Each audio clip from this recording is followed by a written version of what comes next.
नमस्कार, DD news देख रहे हैं आप और आपके साथ मैं हूं शहला निगार। बुलेटिन की शुरुआत में सबसे पहले एक नजर सुर्खियों पर। पाकिस्तान को बेनकाब करने के लिए गठित सर्वदलीय शिष्टमंडल में से श्रीकांत शिंदे के नेतृत्व वाला समूह आज से विदेश दौरे पर। यूएई, कांगो और लाइबेरिया में रखेगा भारत की बात।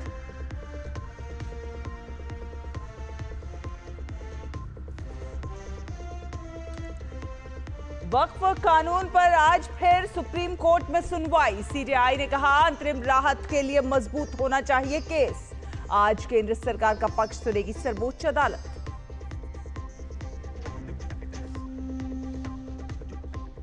प्रवासियों के निर्वासन पर फिर गिरे अमेरिकी राष्ट्रपति। संघीय अदालत ने कहा प्रवासियों को दक्षिण सूडान भेजकर ट्रंप प्रशासन ने अदालती आदेश का किया उल्लंघन।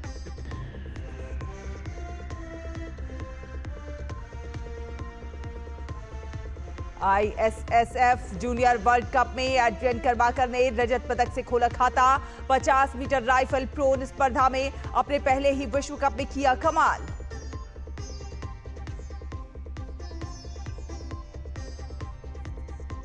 और मुंबई और कोंकण क्षेत्र में अगले 4 दिन भारी बारिश और आंधी तूफान को लेकर अलर्ट। असम में भी भारी बारिश की चेतावनी। उत्तर भारत को अब भी भीषण गर्मी से राहत का इंतजार।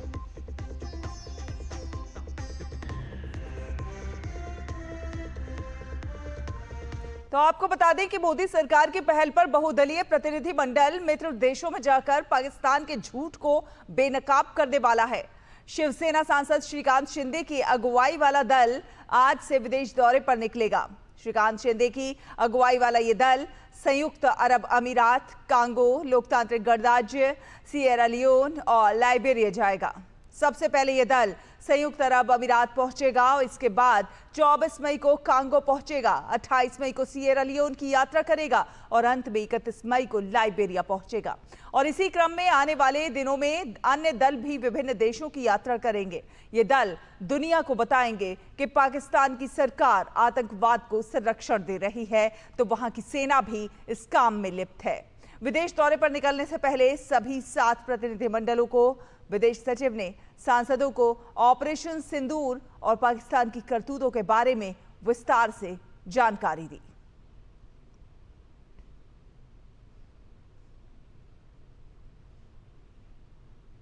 सुप्रीम कोर्ट में आज वक्फ कानून पर फिर से सुनवाई होगी। अदालत में इस कानून की संवैधानिक वैधता को चुनौती दी गई है। मामले में पीठ आज केंद्र सरकार का पक्ष सुनेगी। कल मामले की सुनवाई के दौरान मुख्य न्यायाधीश बीआर गवई और न्यायमूर्ति एजी मसीह की पीठ ने कहा कि इस कानून पर रोक लगाने के लिए मजबूत मामला पेश करना होगा। मुख्य न्यायाधीश ने कहा कि संसद द्वारा पारित कानूनों में तब तक अदालतें हस्तक्षेप नहीं कर सकती हैं जब तक कि उनमें स्पष्ट रूप से असंवैधानिकता साबित न हो जाए। याचिकाकर्ताओं ने शुरुआती दलीलों में अदालत से नए प्रावधानों के कार्यान्वयन पर अंतरिम रोक लगाने का आग्रह किया। उनका तर्क है कि कानून मौलिक धार्मिक अधिकारों का उल्लंघन करता है। केंद्र ने सुप्रीम कोर्ट से आग्रह किया कि सुनवाई को 3 चिन्हित मुद्दों तक सीमित रखा जाए। इन मुद्दों में अदालत द्वारा वक्फ, वक्फ बाय यूजर या फिर वक्फ बाय डीड घोषित संपत्तियों को गैर अधिसूचित करने का अधिकार भी शामिल है। इस पर याचिकाकर्ता की ओर से कपिल सिब्बल ने कहा कि उनकी आपत्ति पूरे कानून पर है। सॉलिसिटर जनरल ने कहा कि ऐसा नहीं है कि हमारे पास दूसरे मुद्दों पर जवाब नहीं है, लेकिन नए मुद्दे उठाना कोर्ट के साथ सही नहीं है। कपिल सिब्बल ने यह भी दावा किया कि नए कानून में पुरातात्विक इमारतों का वक्फ का दर्जा खत्म हो जाएगा, वहां लोग धार्मिक गतिविधि नहीं कर सकेंगे। सॉलिसिटर जनरल तुषार मेहता ने इसे गलत बताया। और आपको बता दें कि अमृत भारत स्टेशन योजना के तहत विकसित किए जा रहे 1300 से अधिक स्टेशनों में जो 103 स्टेशन अभी बनकर तैयार हुए हैं, उनमें मध्य प्रदेश राज्य के 6 स्टेशन कटनी साउथ, श्रीधाम, नर्मदापुरम, शाजापुर, सिवनी और ओरछा शामिल हैं। 86 करोड़ रुपए से अधिक की लागत से विकसित इन स्टेशनों में सौंदर्य, सुविधा और संस्कृति तीनों का समन्वय देखने को मिल रहा है। आपको दिखाते हैं मध्य प्रदेश से हमारे संवाददाता श्रेयस द्विवेदी की ये रिपोर्ट। रेलवे स्टेशनों पर मिलेगी एयरपोर्ट जैसी सुविधा। अमृत भारत स्टेशन योजना के तहत नर्मदापुरम रेलवे स्टेशन का हुआ विकास।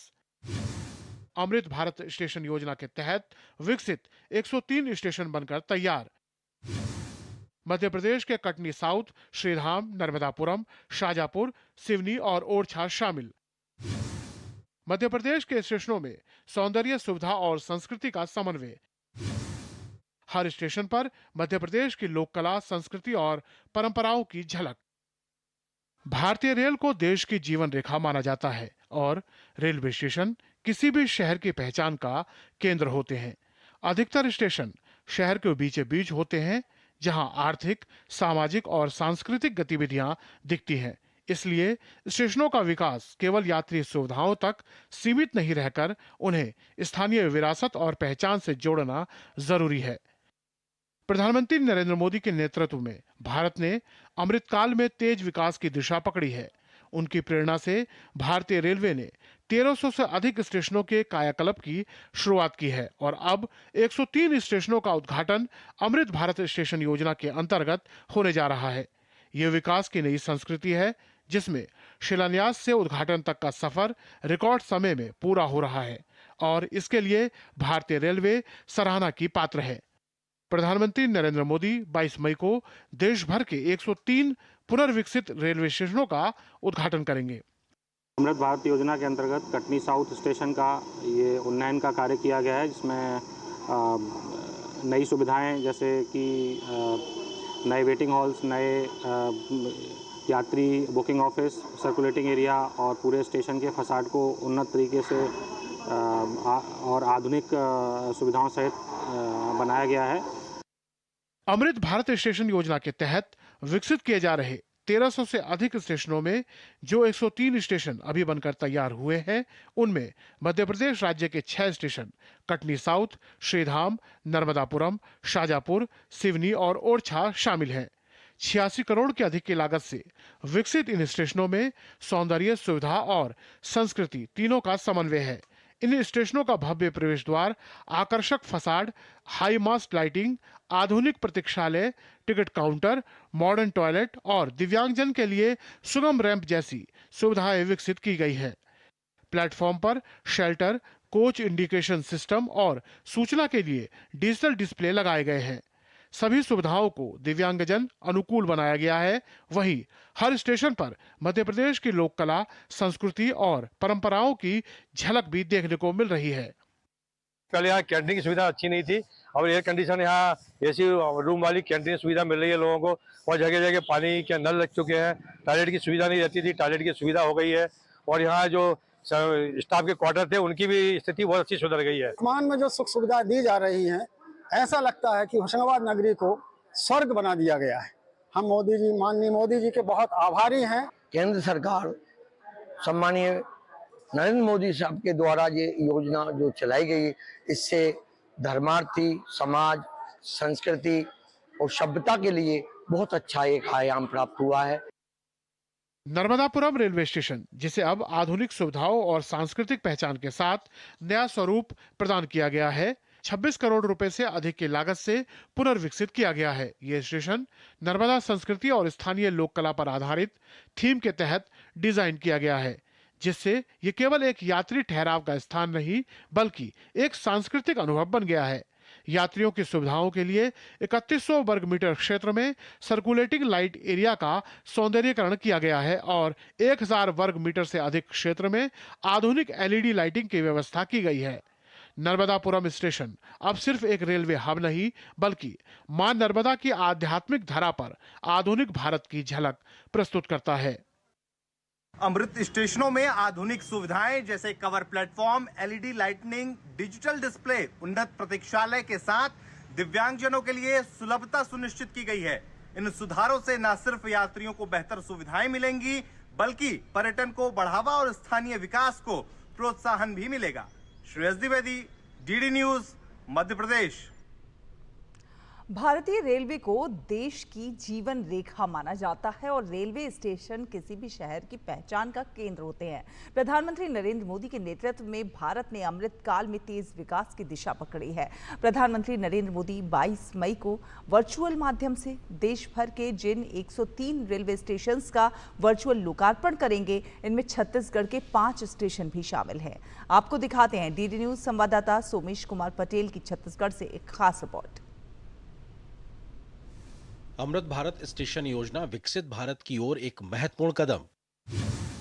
अमृत भारत स्टेशन योजना से 1300 से अधिक स्टेशनों का हो रहा पुनर्विकास। स्टेशनों में किया गया भारतीय संस्कृति, विरासत और आधुनिकता का समावेश।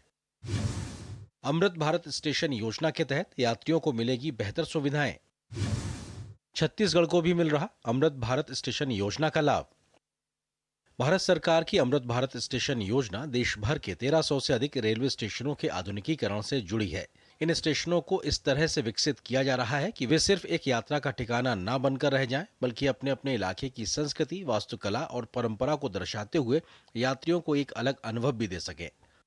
प्रधानमंत्री नरेंद्र मोदी 22 मई को अमृत भारत स्टेशन योजना के तहत देश भर में तैयार किए गए 103 आधुनिक रेलवे स्टेशनों का उद्घाटन करेंगे। छत्तीसगढ़ के अंबिकापुर, डोंगरगढ़, भानुप्रतापपुर, भिलाई 3 और रायपुर के पास स्थित उरकुरा स्टेशन का भी इस अवसर पर उद्घाटन किया जाएगा। इन स्टेशनों का कायाकल्प अमृत भारत स्टेशन योजना के तहत किया गया है। रायपुर मंडल के वरिष्ठ वाणिज्य प्रबंधक अवधेश कुमार त्रिवेदी ने बताया कि रेलवे यात्रियों को स्मार्ट और सुरक्षित सुविधाएं उपलब्ध कराने के लिए प्रतिबद्ध है। साथ ही इन स्टेशनों से 6 जोड़ी ट्रेनों का स्टॉपेज रहेगा और रोजाना करीब 450 यात्री की आवाजाही होगी। महिला यात्रियों के लिए अक्षता भवन जैसी सुविधा 24 घंटे सीसीटीवी निगरानी में संचालित होगी। पूरे स्टेशन परिसर में कैमरे लगे हैं और एकीकृत नियंत्रण कक्ष में इसकी निरंतर निगरानी की जाएगी।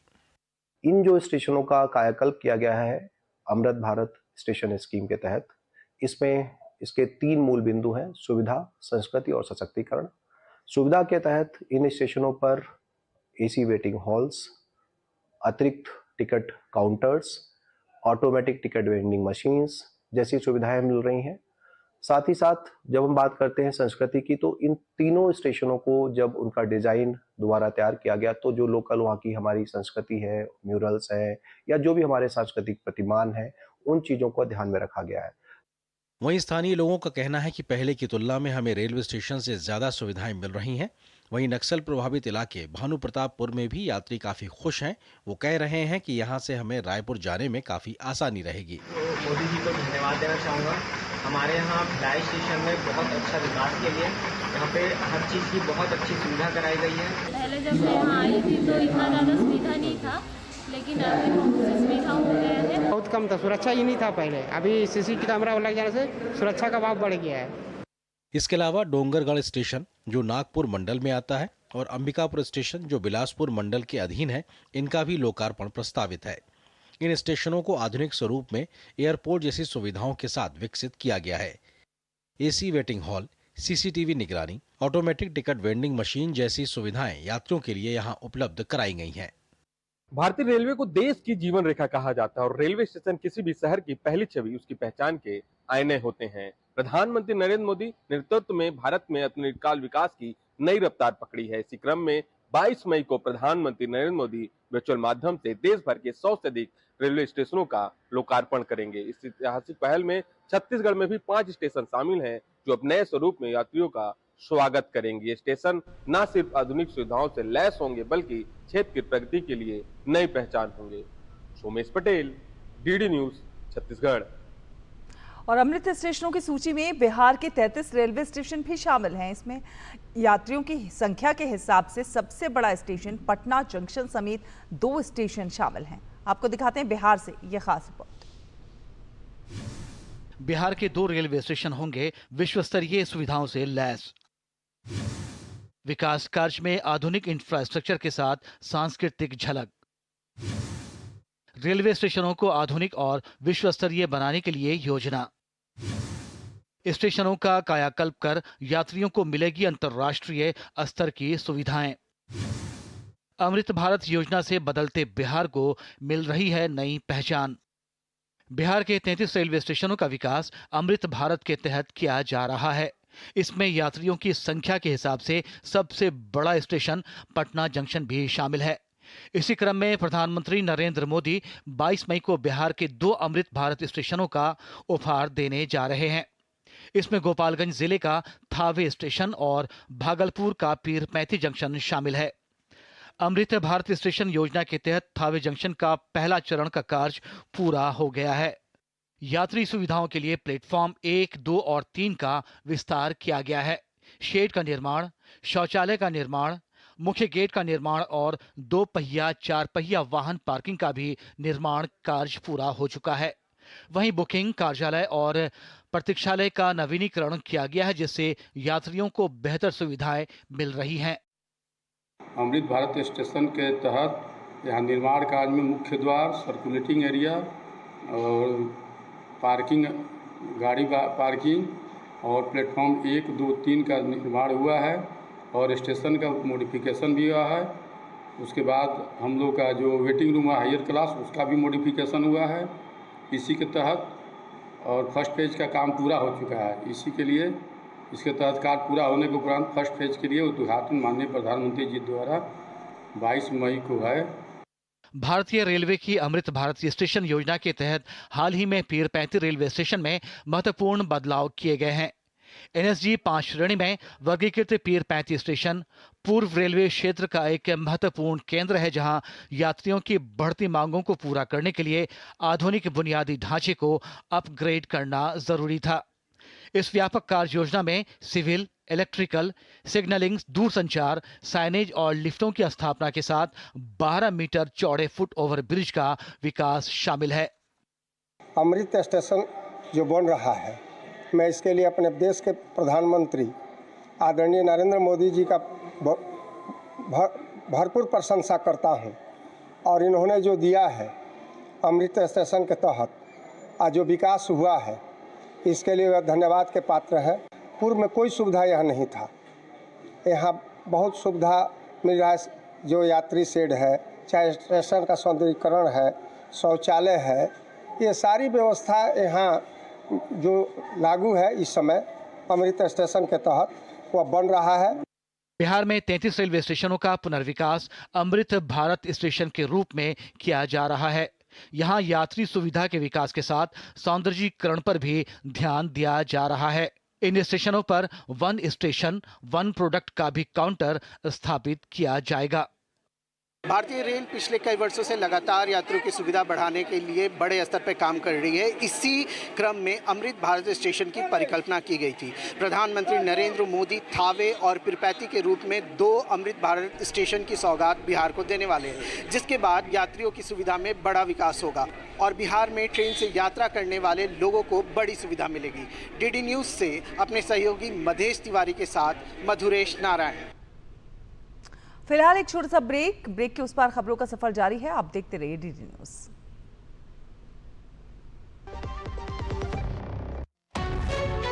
विभाग अनेक, कंप्लेंट बॉक्स 1। किसी भी सरकारी दफ्तर, विभाग या बैंक से जुड़ी शिकायत के लिए pgportal.gov.in पर जाएं, रजिस्टर करें, संबंधित विभाग चुनें, शिकायत दर्ज करें और ट्रैकिंग ID नोट करें।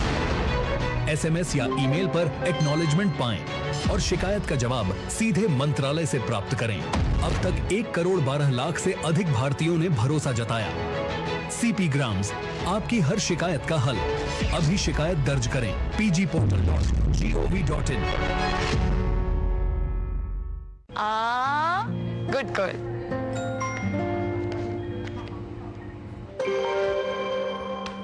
आगे सैलरी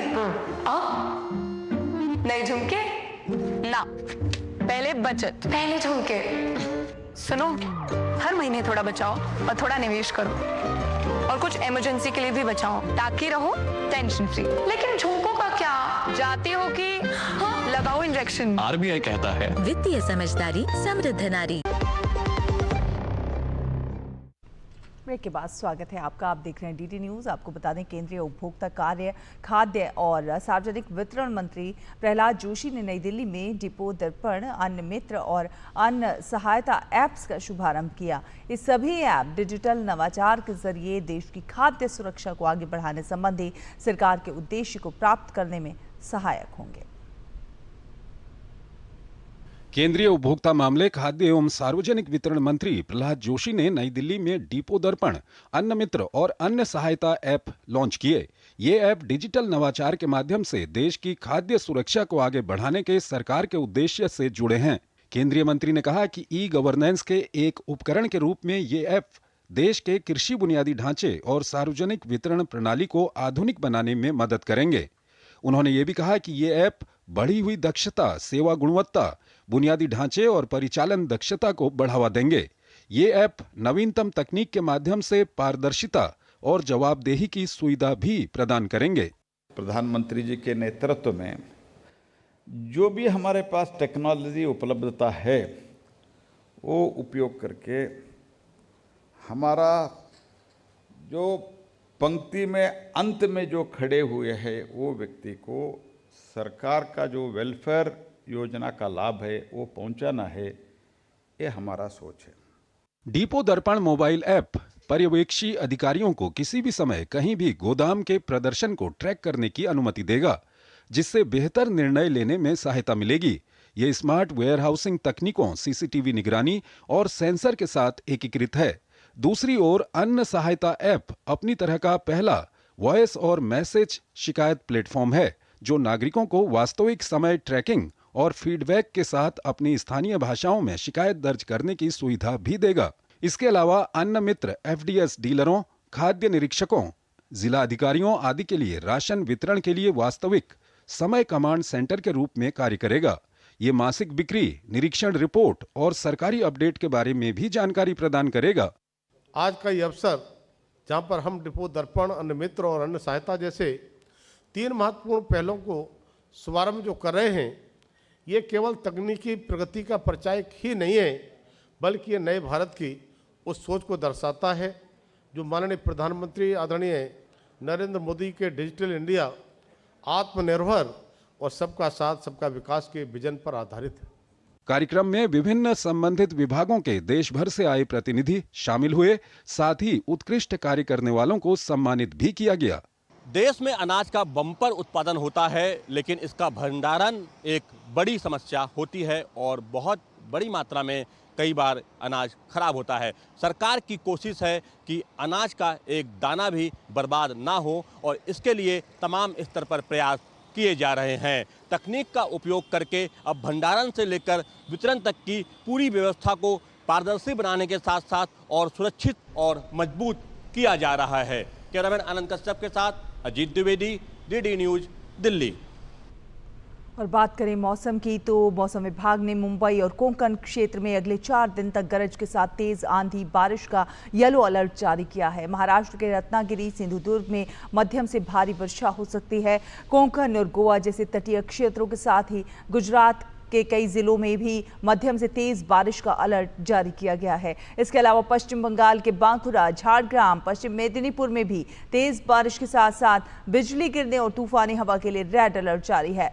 इन इलाकों में 40 से 80 किलोमीटर प्रति घंटे की रफ्तार से हवा चलने की आशंका जताई गई है। तो एक और जहां देश के कई हिस्सों में मानसून का असर दिखाई देने लगा है, तो वहीं हरियाणा, चंडीगढ़, दिल्ली और राजस्थान में लू का अलर्ट जारी किया गया है। इन राज्यों में रात के वक्त भी गर्म हवाएं लोगों को परेशान कर रही हैं। खास तौर पर राजस्थान की बात की जाए तो राज्य के 14 शहरों में भीषण हीट वेव चलने की आशंका को लेकर मौसम विभाग ने रेड अलर्ट जारी किया है। मौसम विज्ञानियों की माने तो अगले 3 से 4 दिन और हीट वेव से राहत मिलने की फिलहाल कोई संभावना नहीं है। राजस्थान के गंगानगर में सर्वाधिक तापमान 46.3 डिग्री सेल्सियस दर्ज किया गया। ये तापमान सामान्य से 3.6 डिग्री अधिक रहा। वहीं उत्तर प्रदेश के बांदा जिले में भी तापमान 46 डिग्री से अधिक दर्ज हुआ। हरियाणा में भी तापमान 44 डिग्री से अधिक बना हुआ है। साथ साथ मध्य प्रदेश के कई जिलों में तापमान 44 से 45 डिग्री के बीच दर्ज किया गया।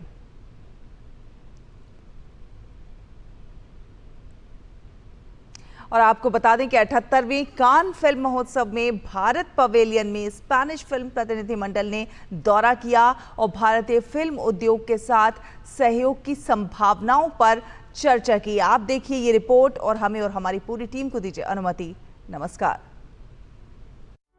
भारत और स्पेन के बीच फिल्म सहयोग का एक नया अध्याय शुरू हो रहा है। कांस फिल्म फेस्टिवल में भारतीय पवेलियन का दौरा करने पहुंचा स्पेन का फिल्म डेलीगेशन। मकसद था सह निर्माण और सहयोग की नई संभावनाओं की तलाश और फिल्मों के जरिए दोनों देशों की सांस्कृतिक झलक को सामने लाना। दोनों देशों में बहुत मित्रता है, ऑलरेडी काफी कोलैबोरेशन है। हमने खुद करी हुई है। अभी एक डॉक्यूमेंट्री इंडो स्पेनिश प्रोड्यूस हो रही है बिटवीन फ्लामेंको और भरतनाट्यम कथकली के ऊपर। वर्कशॉप्स हो रही हैं जो कि हमारी फॉरेन मिनिस्ट्री और स्पेनिश फिल्म कमीशन के थ्रू राइटिंग वर्कशॉप्स हो रही हैं। और अगले साल एक मेजर इवेंट है जबकि Spain is going to be I think focus country for India. 2 साल पहले कार्लोस सौरो को हमने अवार्ड दिया, तो काफी मित्रता है और मेरे ख्याल से और बढ़ेगी। और दोनों कंट्रीज इंसेंटिव दे रहे हैं, तो इससे काफी फिल्म मेकर्स को फायदा हो जाता है।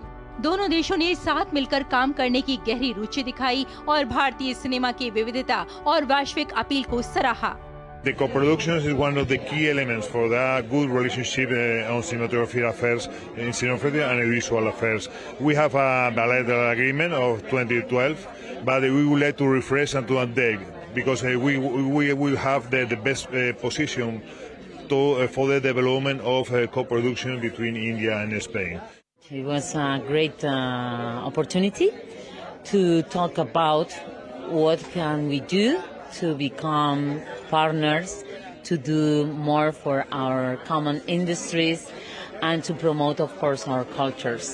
So our president, Juanma, he really knows and works in India, but now we want to have more film producers from India and Spain and from Spain in India. भारतीय film उद्योग की विविधता और वैश्विक कहानी कहने की क्षमता ने स्पेनिश प्रतिनिधि मंडल को आकर्षित किया। ये सहयोग भारतीय फिल्म उद्योग के लिए नए अवसर खोलेगा। सिनेमा संस्कृतियों को जोड़ता है, 2 देशों को जोड़ता है और इसका एक बहुत ही सशक्त और खूबसूरत उदाहरण हमने देखा है यहाँ भारत पेविलियन में कान फिल्म महोत्सव में, जहाँ भारत और स्पेन के बीच फिल्म निर्माण और फिल्म सहयोग में एक नए अध्याय की शुरुआत होने जा रही है। कैमरा पर्सन सुमित के साथ जया सिन्हा, डीडी न्यूज, कान।